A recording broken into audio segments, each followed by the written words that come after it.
I'm Aaron Smith, Crop Marketing Specialist with University of Tennessee Extension. In this video, we will discuss basis contracts. As mentioned in previous videos, cash price is made up of two components, basis and futures. A basis contract fixes the price of the basis while it leaves the futures price to be set at a later date. Basis contracts can be used at any time during the production or marketing year.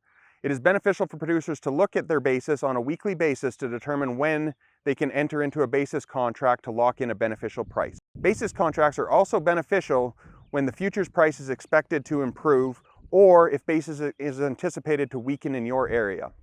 Basis contracts can be beneficial when there's short supplies in your area and the basis is higher relative to other areas. When looking at basis offerings, it's very important to understand historical movements in basis in your area. The basis will be influenced by your local supply and demand conditions.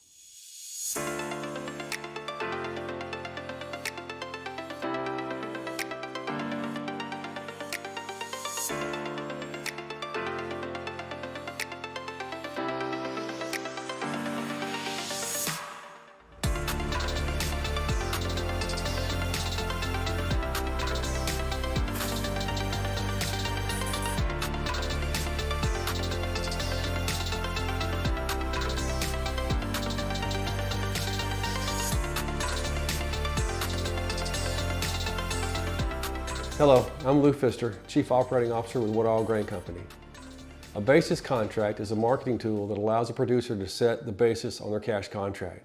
The basis is the difference between a local cash price and the futures market. So you've got the basis that you set at that time, you leave the futures price open, you still know your delivery date, and you know your delivery location. And that basis corresponds to a specific futures month, where sometimes trips producers up or causes confusion is if that contract remains unpriced and we roll from one futures month to the next. Some end users or grain elevators allow those contracts to remain unpriced. Some require pricing at first delivery. So if it remains unpriced, when we go from one month to the next on the futures board, that causes confusion. Sometimes you have carry, sometimes it's an inverse market, and that's where it may trip up. But the unpriced portion of the basis remains flat all the way through until that time. So in its simplest form, a basis contract is a standard contract, but you've removed the futures pricing. That's all it is, okay? You know where you're going, when you're going, and you know that basis, but you don't know the final price just yet. Sometimes end users or elevators will allow the basis contracts to continue and go forward from one futures month to the next, and that's the area that causes the most confusion. So best way I can explain it to you is give you an example using some numbers, okay? So for instance, let's say July corn is trading at $5, okay? And then September corn is trading at $5.10. When we approach first notice day, a producer that had a contract that was set over July futures will either have to price that or roll forward to the September contract. So in those that example there, that's a 10-cent carry, meaning the deferred month is higher than the current or nearby month. So in that example, let's just say if the original basis was 50 over, that 10-cent carry to go from July to September, the equivalent would be 40 over the September. For most producers, they think that's a negative because they'll say my original basis was 50, now I've moved to September and I'm 40. And they see it as a negative. Well, the math looks like a negative, but however, you're still trading at the same price. On that day, 50 over July and 40 over September is the same price. Now, where additional confusion comes into play is when there's an inversion.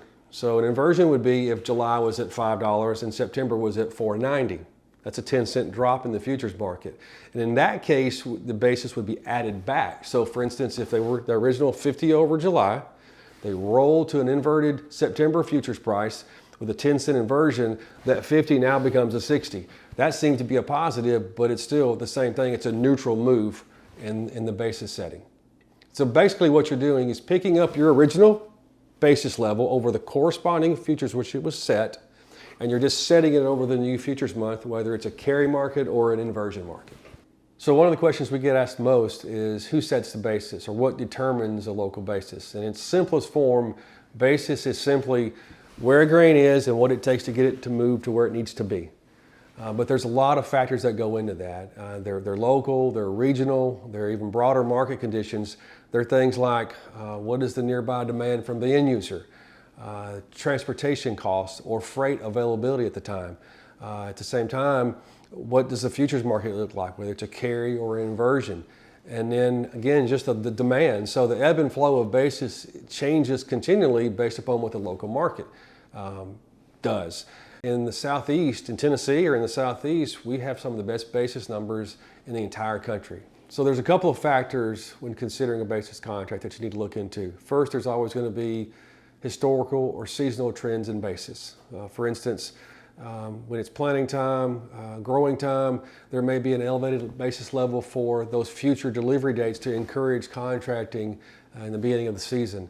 There are going to be other times when local demand is driving that basis up. And there are times when you think that maybe the basis has peaked and there might be a decline in the basis going forward.